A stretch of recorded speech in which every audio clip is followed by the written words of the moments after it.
진실로 하나님의 아들이소이다 하더라. 아멘. 기도하겠습니다. 살아계신 아버지 하나님, 감사합니다. 오늘 이 시간까지 우리의 걸음을 지켜주시고 또 이 밤에 창조주 하나님, 구원의 하나님을 기억하게 하시어 하나님 앞에 나와 우리에게 약속하신 이름 예수 그리스도의 이름으로 기도할 수 있는 시간 허락하심을 감사드립니다.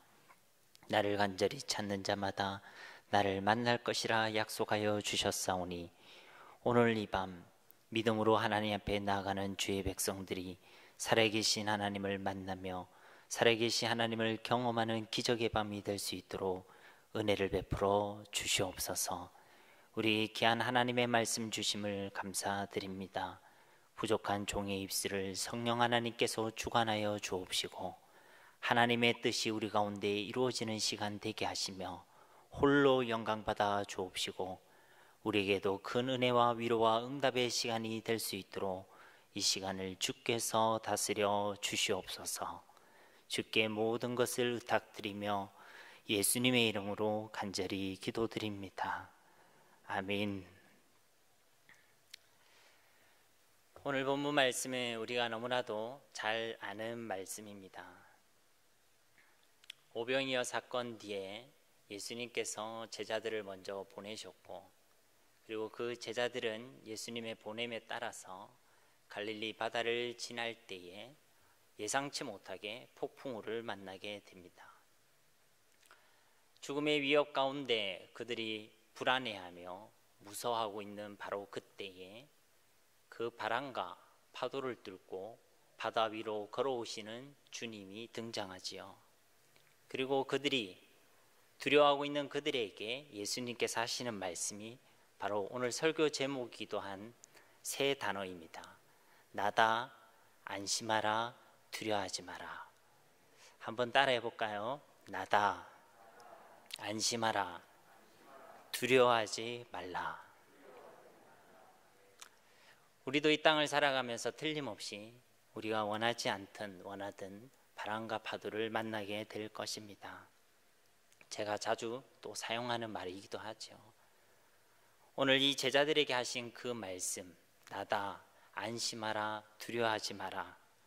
오늘 이 주님의 이 말씀이 우리에게도 더욱 크게 들리는, 최소한 우리가 보고 있는 그 바람과 파도보다 더 크게 보이고 들려지는 은혜가 있기를 주님의 이름으로 축복합니다. 오늘 말씀은 그러한 믿음과 믿음의 시선, 우리에게 주어지는 바람과 파도의 의미에 대해서 우리 가운데 지혜를 주시는 하나님의 말씀인 줄 믿습니다. 22절 말씀에 보니 예수께서 즉시 제자들을 재촉하사 자기가 무리를 보내는 동안에 배를 타고 앞서 건너편으로 가게 하시고, 제자들이 이 예수님께서 제자들을 보내셨죠. 건너편으로 먼저 가라고 보내셨습니다. 근데 여기 사용한 단어를 보면 재촉했다 되어 있죠. 이것을 원어적으로 보면 억지로 보냈다는 겁니다. 제자들을 떠밀어서 보냈다는 것입니다. 제자들이 자발적으로 간 것이 아니라 예수님이 좀 심하게 이야기하면 강제적으로 보냈다라는 것이죠.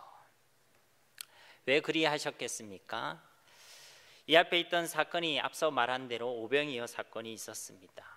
기적이 일어났죠. 많은 사람들이 그 기적을 목도하고 그리고 환호하고 있었습니다. 기적을 경험한 그들이 예수님을 어떻게 대했습니까? 그리고 예수님 왜 오병이어라는 기적을 행하셨습니까? 그들에게 환호를 받으려고요? 내가 얼마나 능력이 있는지를 보여주기 위하여? 여러분, 그것을 위해 예수님께서 기적을 행하신 것이 아니죠. 오병이어라는 그 사건을 통해서 예수님은 내가 생명의 떡이다 라는 것을 증거하기를 원하셨던 것입니다. 그러나 사람들은 이 메시지를 잘 알아듣지 못했습니다. 예수님이 왜 이 오병이어 사건을 행하셨는지, 그리고 이 기적을 행하신 예수님이 도대체 어떤 분이시고 누구이신지를 그들은 알지 못했지요.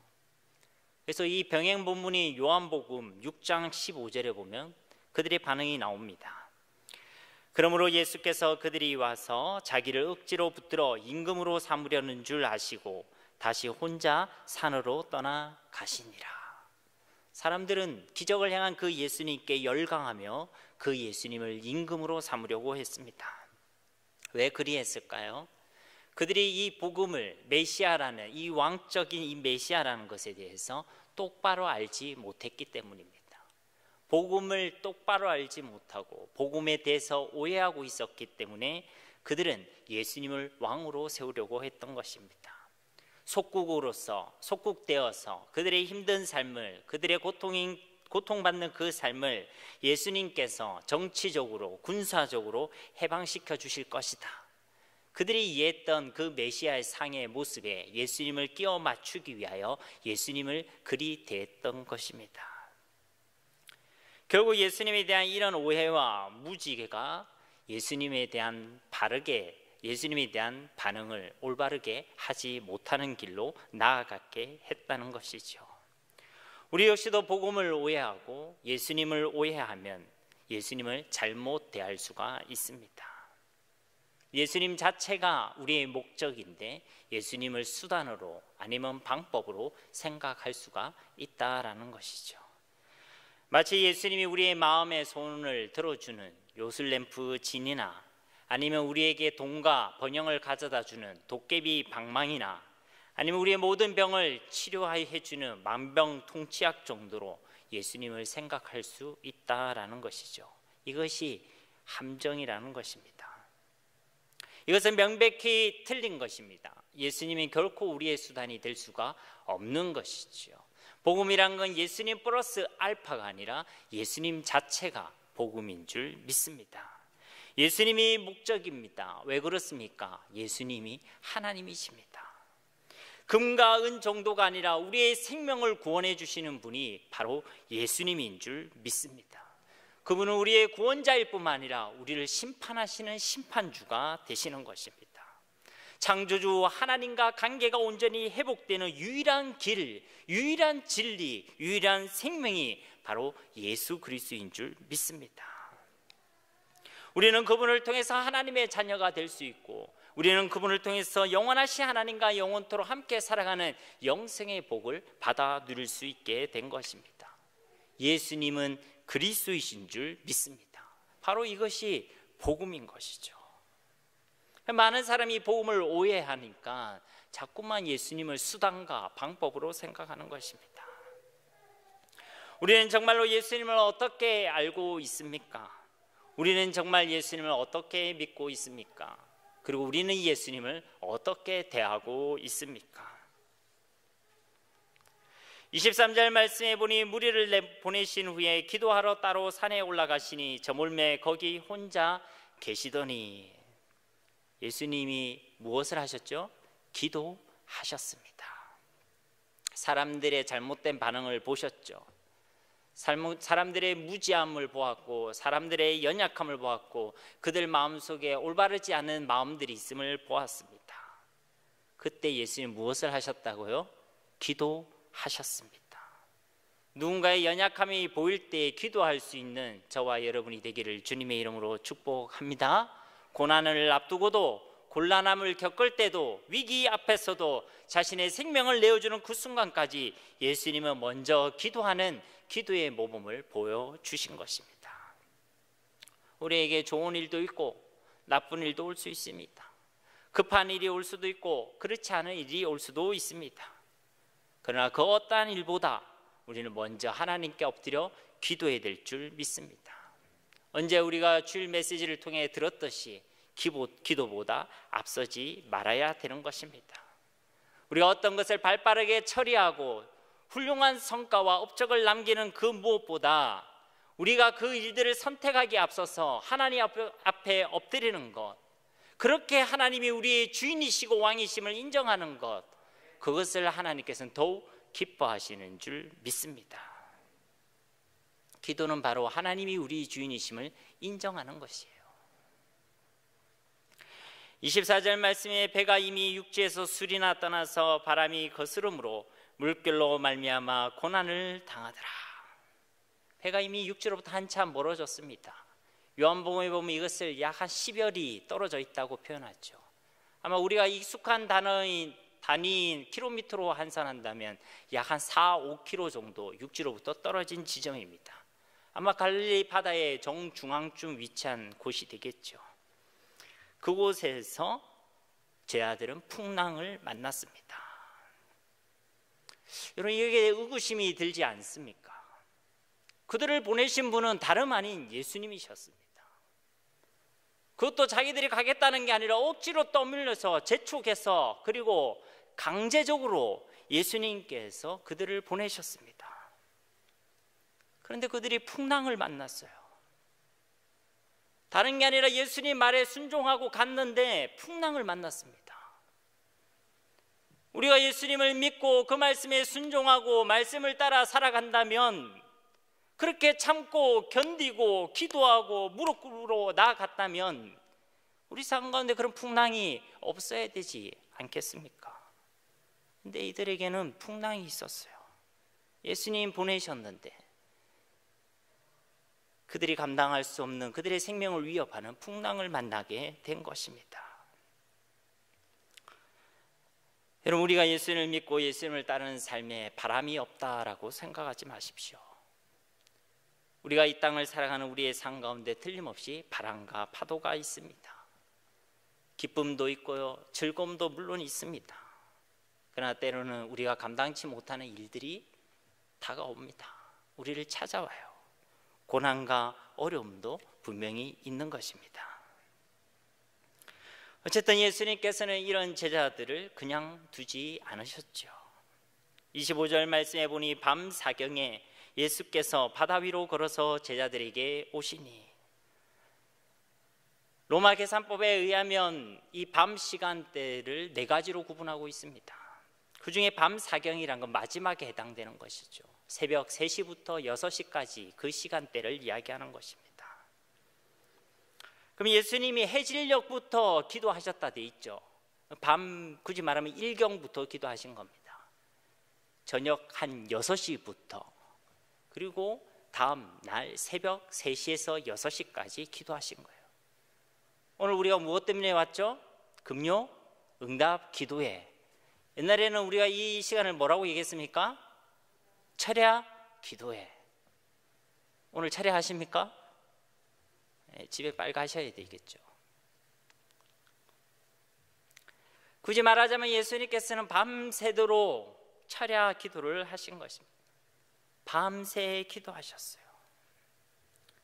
예수께서 바다 위로 걸어서 제자들에게 오시니, 여러분, 놀라운 일들이 일어났습니다. 기적이 일어났어요.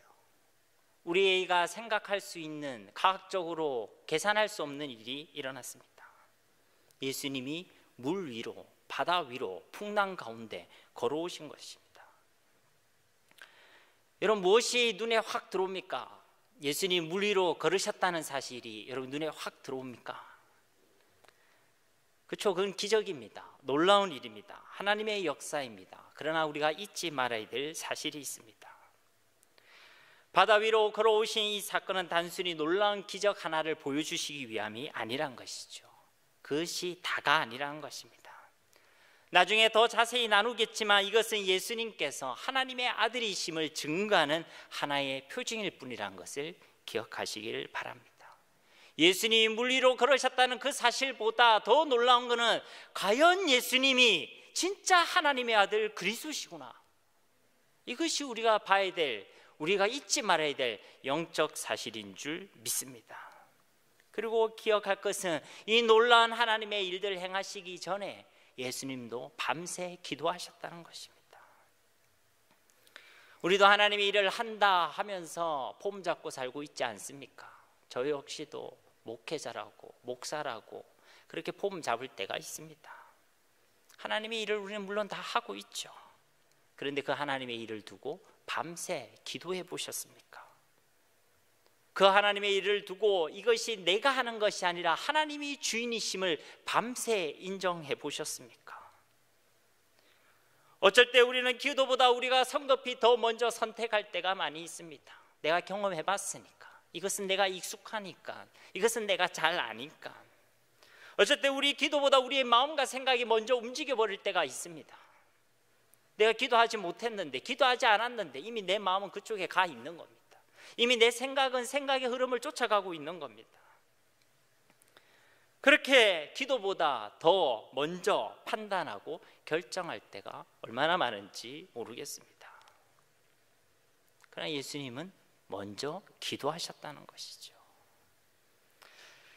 예수님께서는 기도 가운데서도 제자들의 그 어려움과 공경을 외면하지 않으셨습니다. 고난과 위기를 당한 그 제자들을 찾아오셨죠. 그리고 놀랍게도 기적을 행하시면서까지 예수님은 그 제자들을 찾아오셨습니다. 물 위로 걸어오시면서까지. 하나님이 우리를 도울 때는 완전히 도와주시는 줄 믿습니다. 때로는 하늘에서 만나와 메추라기를 먹여서라도, 때로는 저 멀쩡하게 있는 태양을 멈춰서라도, 때로는 홍해를 갈라서라도 하나님께서는 우리를 도우시고 예수님이 진짜 그리스도이신 것을 증거해 주시는 줄 믿습니다. 예수님이 이렇게 찾아오셨어요. 그런데 제자들의 반응은 어떠했습니까? 26절 말씀에 보니 제자들이 그가 바다 위로 걸어오심을 보고 놀라 유령이라 하며 무서워하여 소리 지르는 거예요. 그들이 예수님을 똑바로 알아봤습니까? 알아보지 못했습니까? 알아보지 못했지요. 그들이 시력이 나빠서 아닙니다. 그들은 이미 두려움이 찾아왔습니다. 이미 불신앙이 찾아왔어요. 어둡고 그리고 풍랑 가운데 그들은 두려움과 불안을 그렇게 느끼고 있었습니다. 예수님이 나타나셨지만 예수님을 알아보지 못했습니다. 그들의 머릿속에는 지금 하나도 온전한 생각이 없는 거예요. 그들을 보내신 분이 도대체 누구인지, 이 호숫가로 그들을 내밀어 주신 분이 누구인지, 그리고 이 풍랑 가운데 저 물 위로 걸어오시는 저분이 누구신지 하나도 예수님에 대해서는 생각하지 못하고 있습니다. 그래서 그들은 당연하게도 무서워서 소리 지르죠. 무서워하는 것이 당연합니다. 예수님을 모르니, 그들을 보내신 분이, 그들의 스승이, 그리고 그들을 도우러 오신 그분이 누구이신지를 똑바로 알아보지 못하니 무서운 것이 당연한 것이죠. 그러자 예수님이 말씀하십니다. 예수님 뭐 하셨다고요? 말씀하셨습니다. 뭐라 말씀하셨습니까? 안심하라, 나니 두려워하지 말라. 나다, 안심하라, 두려워하지 말라. 여러분, 이 안심하란 말은 무슨 말입니까? 뒤에 있는 두려워하지 말라와 사실은 같은 말입니다. 두려움 속에 있지 말고 그 두려움 속에서 헤어나오라라는 이야기죠. 우리가 잘 아는 단어로 표현하자면 용기를 가져라, 담대하라, 이런 표현이 되는 것입니다. 담대하라, 두려워하지 말라. 어디서 들어본 것 같지 않습니까? 담대하라, 두려워하지 말라. 어디서 들었습니까? 예, 우리 교회부는 맞는 것 같습니다. 풍랑 속에서 그들을 집어삼킬 만한 생명의 위협과 위기 속에서 예수님께서 말씀하시는 거예요. 그들을 삼키는 집채만한 파도가 오고 있고 그들의 배를 사정없이 흔들고 있는 거센 바람이 불고 있는 그 상황 가운데 예수님이 이야기하십니다. 안심하라, 두려워하지 말라. 여러분, 이 말씀이 들리십니까?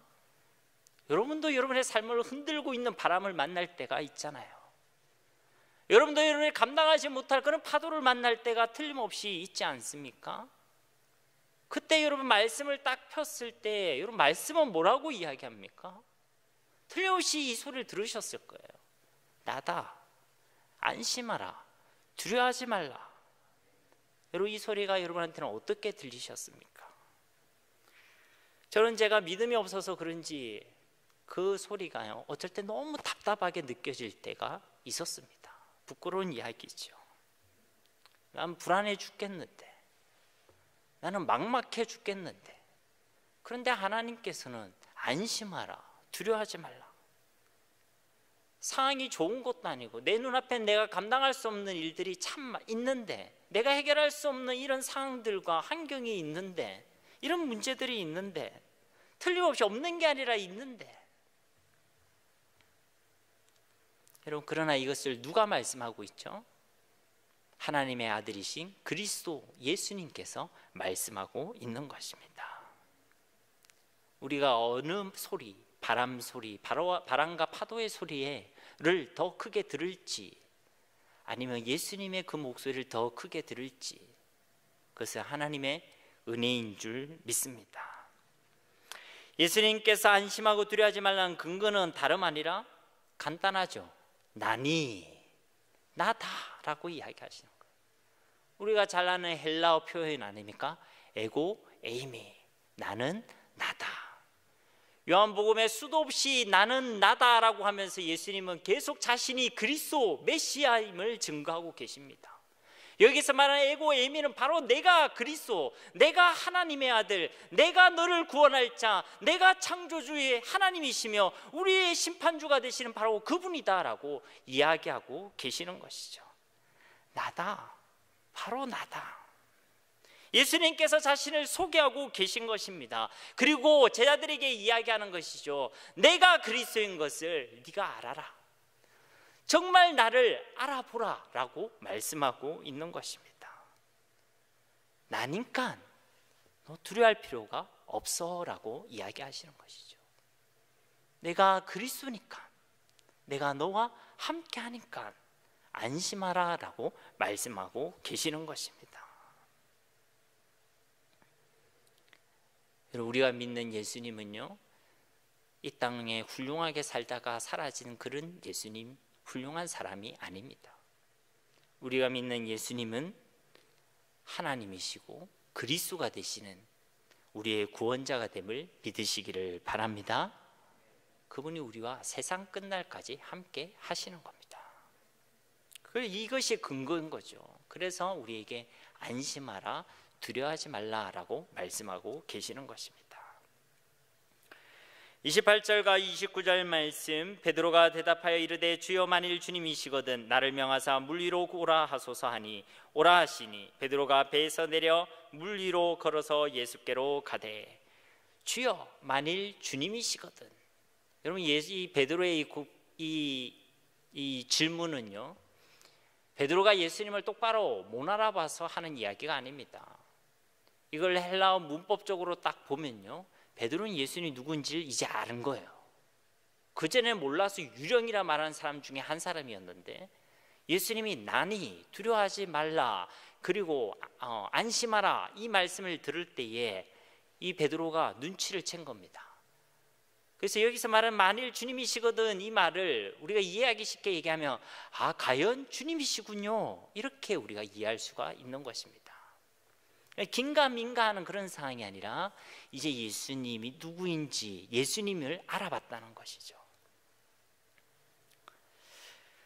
그리고 이제 이야기하는 것이요, 오라 하면 내가 가겠습니다. 그리고 물 위로 걸어서 예수께로 걸어갑니다. 예수님을 알아본 사람이, 예수님이 진짜 누구인지를 알고 믿는 그 사람이 하나님의 놀라운 역사도 경험하게 되는 줄 믿습니다. 우리가 예수님을 진짜 알 때요, 우리의 보는 눈이 달라지게 되는 겁니다. 그 전에 바람과 파도, 그 성난 바다는 자신을 삼키려 하는 위협과 어려움과 고난이 틀림없었을 것입니다. 그런데 예수님을 알아보고 나니 그 모든 환경과 그 바다 역시도 하나님의 역사와 기적과 능력을 경험하는 통로가 되는 것을 그가 깨닫게 된 것이죠. 우리가 믿음으로 보면 모든 것이 다 다르게 보입니다. 여러분, 사랑해 보셨습니까? 반응이 시원찮을 때마다 제가 늘 하는 말이 있죠. 해본 지가 좀 오래 되셨습니까? 사랑을 하면 세상이 달라 보입니다. 그죠? 이전에 그냥 의미 없던 그 구름과 하늘과 들의 꽃도 의미가 생기게 되죠. 눈으로 보는 게 아닙니다. 우리의 마음 속에 어떠한 신앙, 어떠한 믿음이 있는가가 이 세상을 보고 해석하는 데 있어서 결정적인 영향을 주게 되는 것이죠. 여러분, 예수님의 기적들은 단순히 그가 가지고 계신 능력을 행사한 사건이 아닙니다. 앞서 말한 바와 같이 예수님이 진짜 참 하나님의 아들, 그리스도이심을 증거하는 통로였다는 것이죠. 여러분, 베드로의 기적 역시도 동일합니다. 그 일어나는 기적에 우리는 초점을 둘 필요가 없다는 것이죠. 우리도 예수님을 똑바로 믿으면 물 위로 걸을 수 있어, 이게 우리 마음의 소원이 되어서는 안 된다는 것입니다. 제가 잘 모르겠지만 이 앞에 있는 양산천도 걸어 다닐 분이 이 중에는 아무도 없을 수 있어요. 무엇이 우리의 초점이 되어야 합니까? 그 기적과 하나님의 역사와 하나님의 응답을 통하여 예수가 그리스도 되신 것이 증거되는 것에, 하나님의 영광이 드러나는 것에 우리의 초점이 있어야 될 줄 믿습니다. 많은 사람이 응답을 구하고, 많은 사람들이 능력을 구하고, 많은 사람이 역사를 기대하지만 정작 중요한 건 그런 응답과 능력과 역사가 아니라 그것을 통해 내 삶 속에 예수 그리스도가 증거되고 있는가, 그것을 통해 하나님의 영광이 드러나고 있는가, 그것이 제일 중요한 것입니다. 그리고 그것이 우리의 기도의 제목이 되어야 하는 것이고요. 30절 말씀에 바람을 보고 무서워 빠져가는지라 소리질러 이르되 주여 나를 구원하소서 하니, 이런 걸 보고 뭐라고 얘기합니까? 잘 나가다가 엉뚱한 데로 빠진 겁니다. 그죠? 예, 특정 지명을 사용하지 않습니다. 예, 바람을 보고 무서워했죠. 눈앞에 있는 예수님의 음성을 듣고 예수님을 알아보고 예수님을 보고 있을 때는 그 역시 하나님의 놀라운 역사 속에서 그 하나님 예수가 그리스도를 증거하는 그 흐름 속에 함께 할 수 있었습니다. 그런데 다시 그의 눈이 돌아갔죠. 그 예수님을 온전히 바라보지 못했습니다. 그에게 다시 불어오고 있는, 닥치고 있는 그 바람과 파도로 시선을 돌리게 된 것이죠. 그러면 어김없이 실족하는 것입니다.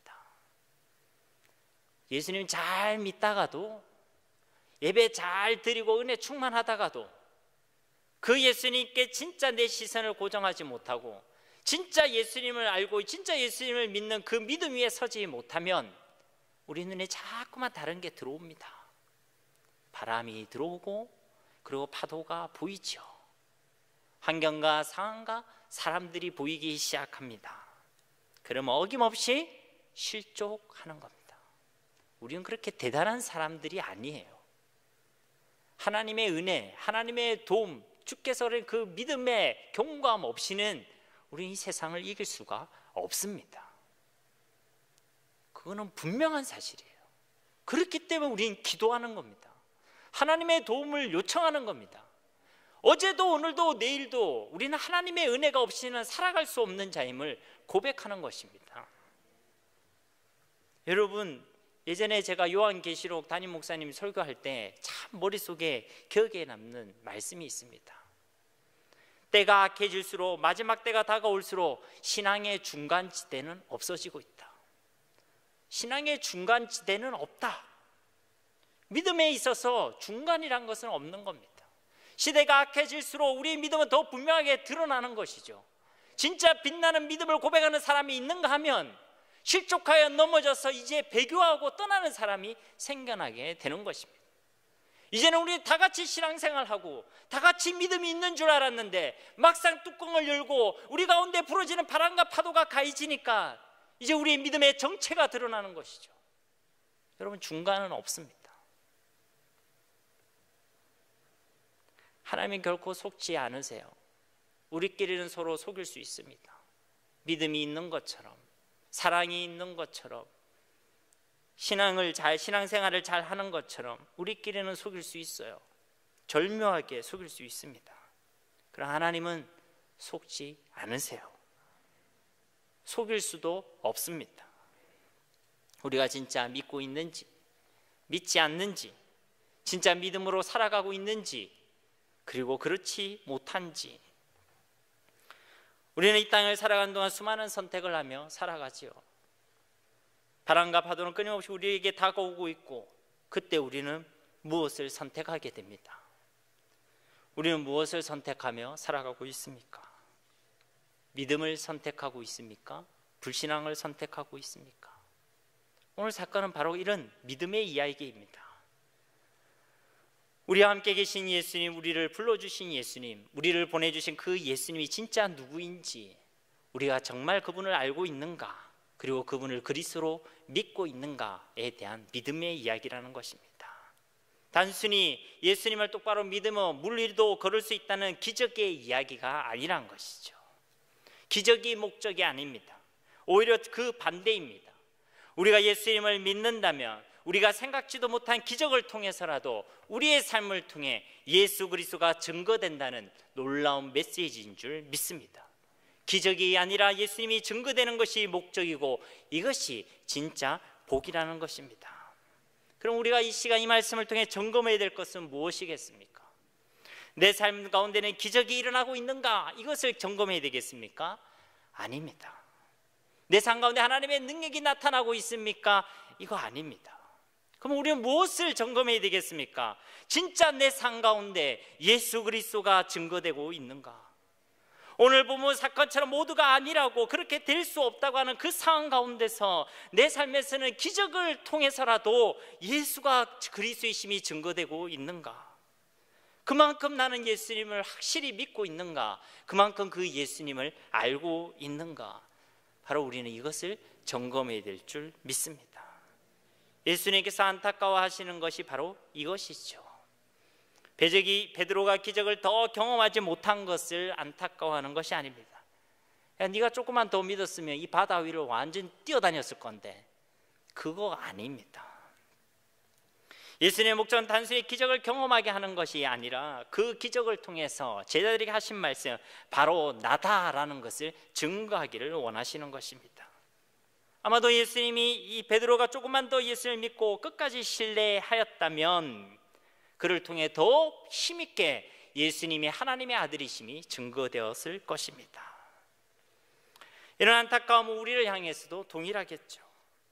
우리가 진짜 예수님을 바로 안다면, 우리가 진짜 예수님을 믿는다면 우리의 삶을 통해서도 예수님이 그리스도의 힘이 증거되는 은혜가 있을 줄 믿습니다. 이거는 확실한 겁니다. 그리고 속일 수 없는 것이죠.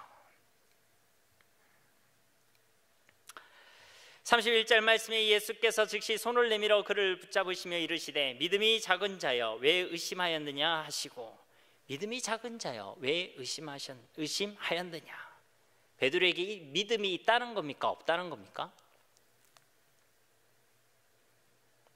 제가 이야기하겠습니다. 믿음은 있다는 거죠.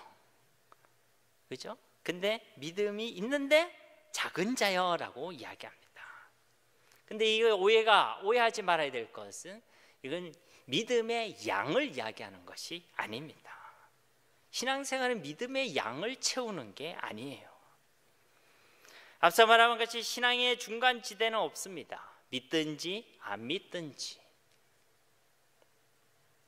예수님께서도 이미 베드로가 믿었다라고 이야기하는 건 아니고 의심했다라고 표현하죠.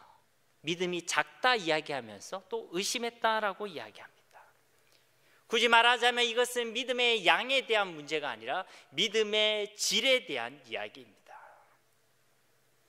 의심하다라는 이 헬라어 단어는 신약 성경에 2번 등장합니다. 오늘 본문과 마태복음 28장 17절에 등장하죠. 예수를 배웠고 경배하나 오히려 의심하는 자도 있더라. 표현하자면 이 믿음은 망설이다라는 단어를 가지고 있는 거예요. 망설이는 믿음, 그리고 무지한 믿음, 연약한 믿음, 성경적으로는 작은 믿음이라고 표현할 수 있습니다. 우리의 믿음은 분명해야 될 줄로 믿습니다. 망설임이 없어야 돼요. 전적으로 예수님을 믿고 의지해야 하는 것입니다. 한 발은 하나님께 걸치고 한 발은 세상에 걸치고, 이거는 믿음이 아닙니다. 믿고 의지하는 건 내 자신을 던지는 거예요. 예수님을 우리가 분명하게 믿지 못하고 희미하게 믿으면 우리의 삶도 우리의 신앙도 희미해질 수밖에 없습니다. 그러니 예수님을 분명히 아는 은혜가 우리 가운데 있기를 주님의 이름으로 축복합니다. 32절과 33절 배에 함께 오름에 바람이 거치는지라 배에 있는 사람들이 예수께 절하며 이르되 진실로 하나님의 아들이로소이다 하더라. 배에 함께 오름에 바람이 그치는지라 예수님이 하나님이시라는 증거인 줄 믿습니다. 진실로 하나님의 아들이로소이다. 여기에 오늘 사건의 절정이 담겨져 있는 것이죠. 예수님의 모든 사역과 그의 모든 삶은 예수님을 자신이 누구인지를 증거하는 것에 초점이 맞춰져 있습니다. 오늘 사건도 동일한 것이죠. 오늘 이 사건을 통해 하나님이, 예수님이 진실로 하나님의 아들 되심이 증거되게 된 것입니다. 우리의 삶의 목적도 여기에 있어야 하는 것입니다. 우리의 삶을 통해 예수님이 증거되어지는 은혜가 있기를 주님의 이름으로 축복합니다. 우리가 믿음으로 분명하게 살 때에, 믿음을 고백할 때에, 세상 가운데 우리의 믿음을 견고히 지켜나갈 때에 우리의 삶을 통해 예수가 그리스도이심이 증거되게 되는 것입니다. 그럼 어떻게 하면 우리가 믿음으로 살 수 있습니까? 우리가 어떻게 하면 믿음을 고백할 수 있습니까? 다시 원점으로 돌아가자면 우리가 분명한 믿음을 고백하기 위해서는 진짜 예수님이 누구인지를 알아야 합니다. 여러분 생각해 보십시오. 바람과 파도 속에서 제 아들은 아마도 예수님을 원망했을 수 있습니다. 왜 우리를 하필 재촉하셨어? 왜 우리를 그냥 이렇게 강제로 보내셨어?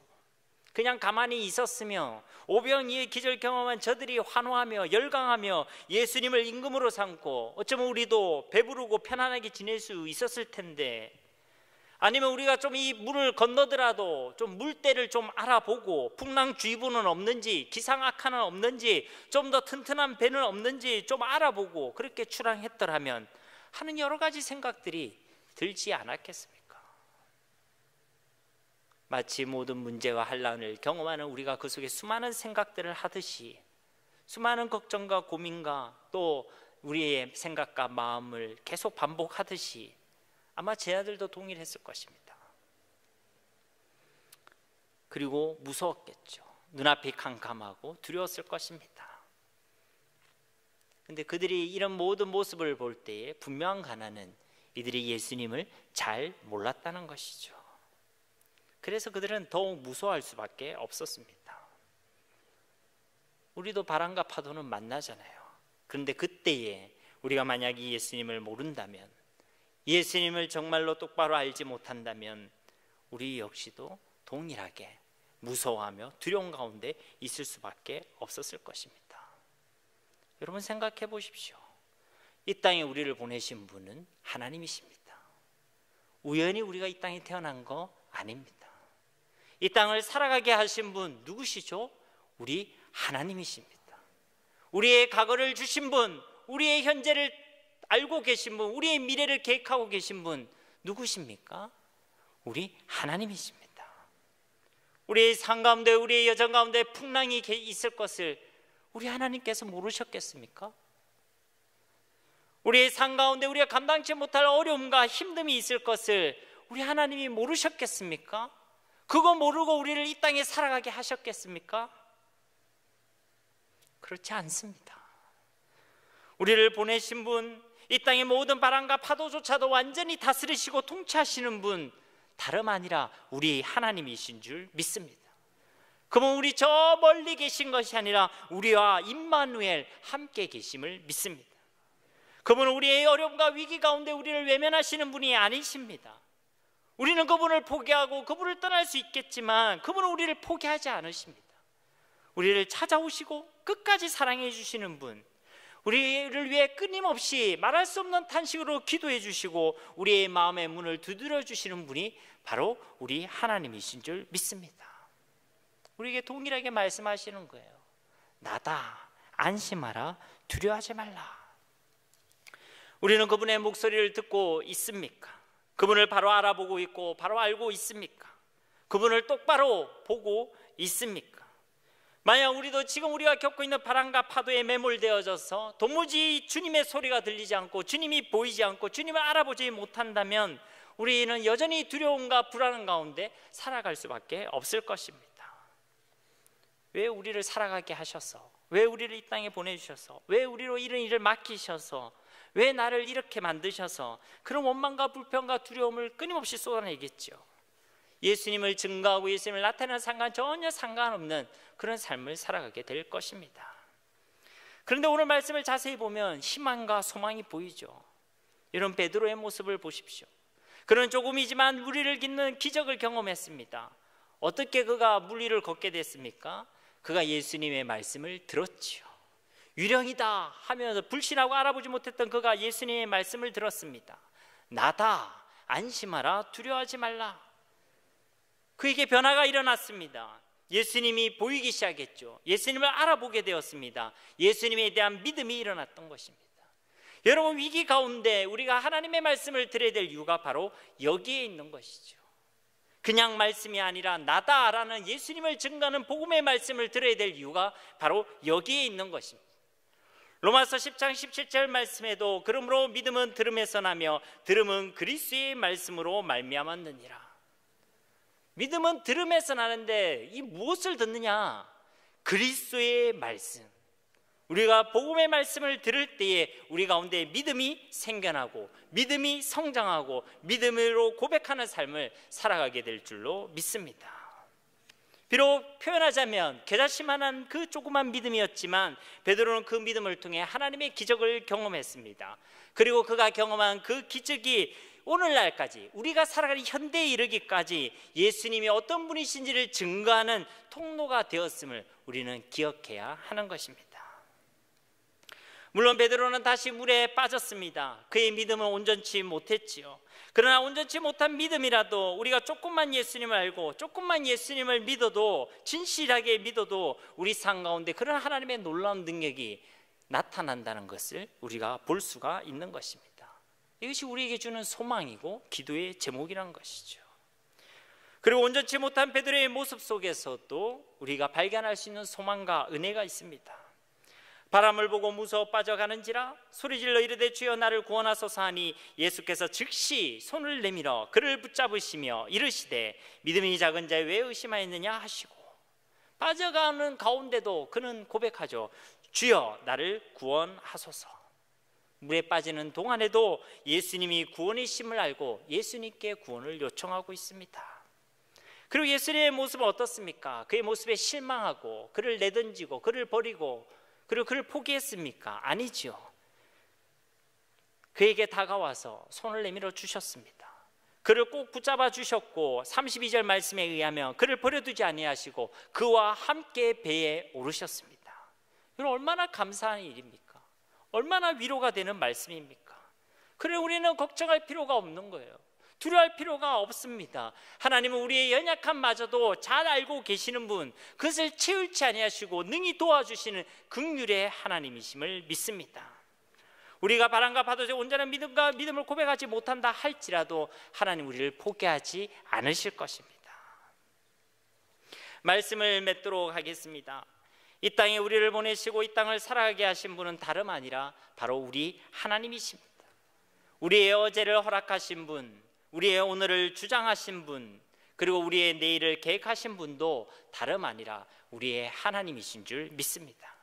그분은 결코 주무시거나 조는 분이 아니세요. 시편 120편 4절 말씀처럼 이스라엘을 지키는 이는 졸지도 아니하시고 주무시지도 아니하시리로다. 그 하나님이 말씀하시는 겁니다. 나다.